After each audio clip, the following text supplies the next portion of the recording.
Mancano pochi istanti alle 11, un momento in cui tutte le scuole italiane si riuniranno in un minuto di silenzio per Giulia Cecchettin e tutte le donne vittime di violenza. E noi siamo qui a Bassano del Grappa, al liceo Brocchi. Venite.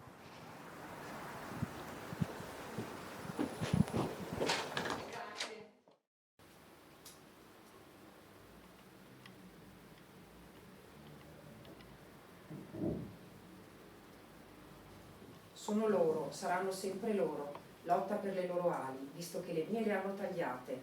Lotta perché siano libere e possano volare più in alto di me. Combatti perché possano urlare più forte di me.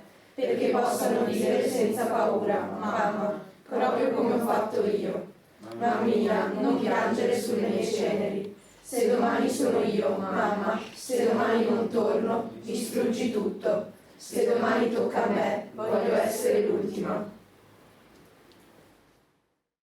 Lasciamo i ragazzi della seconda al loro minuto di silenzio. Io mi avvicino al vicepreside Riccardo Poletto. Buongiorno. Buongiorno. Anche voi avete deciso di aderire a questo minuto di silenzio per Giulia Cecchettin e tutte le donne vittime di violenza? Sì, abbiamo accolto l'appello del Ministro che ha chiesto a tutte le scuole italiane di osservare oggi alle 11 un minuto di silenzio.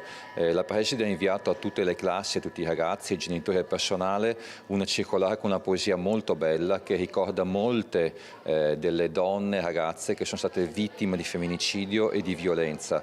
Per cui abbiamo approfittato di questo minuto di silenzio per riprendere il discorso con i ragazzi e proseguire quell'opera di informazione, sensibilizzazione, di riflessione che facciamo da molto tempo e che porteremo avanti anche in modo particolare sabato, che sarà la giornata internazionale per l'eliminazione della violenza sulle donne.